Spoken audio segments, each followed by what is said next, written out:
और इस वक्त एक बड़ी खबर का रुख कर रहे हैं। दिल्ली में कोरोना की नई गाइडलाइंस जारी की गई है। दिल्ली में सिनेमा हॉल, मल्टीप्लेक्स बंद रहेंगे। स्कूल, कॉलेज, तालीमी इदारे अगले अहकाम तक बंद किए गए हैं। दिल्ली में रेस्टोरेंट 50% सलाहियत के साथ खुलेंगे।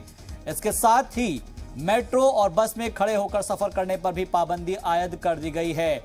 ओमिक्रॉन वेरिएंट के फैलने के मद्देनजर यह फैसला लिया गया है दिल्ली हुकूमत की जानिब से। इस वक्त की सबसे बड़ी खबर, दिल्ली में कोरोना की नई गाइडलाइंस जारी की गई है। दिल्ली में सिनेमा हॉल, मल्टीप्लेक्स बंद रहेंगे। स्कूल, कॉलेज, तालीमी इदारे अगले अहकाम तक बंद कर दिए गए हैं। दिल्ली में रेस्टोरेंट 50% सलाहियत के साथ खुलेंगे और इसके अलावा मेट्रो और बस में खड़े होकर सफर करने पर भी पाबंदी आयद की जा चुकी है।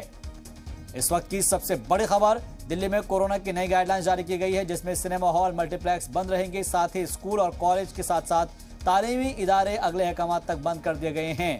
जबकि दिल्ली में रेस्टोरेंट 50% सलाहियत के साथ खुलेंगे और इसके अलावा जो ट्रांसपोर्टेशन है, जिसमें मेट्रो और बस है, उसमें खड़े होकर सफर करने पर भी पाबंदी आयद कर दी गई है।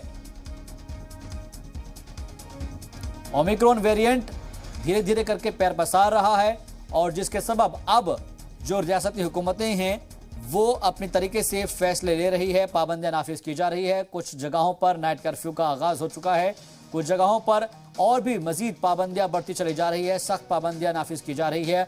और ऐसे में दिल्ली के बाशिंदों के लिए आज से नई गाइडलाइंस जारी कर दी गई है। रेस्टोरेंट 50% सलाहियत के साथ खुलेंगे और इसके अलावा आपको बता दें कि मेट्रो और बस में खड़े होकर सफर करने पर पाबंदी आयद कर दी गई है। दिल्ली में कोरोना की नई गाइडलाइंस जारी की गई है, नया ज़ाब्ता जारी किया गया है और जिसमें स्कूलों और कॉलेजों के अलावा तालीमी इदारों को अगले अहकाम तक बंद रखने का फैसला लिया गया है। रेस्टोरेंट 50% सलाहियत के साथ खुलेंगे, ये जानकारी भी हासिल हो पा रही है।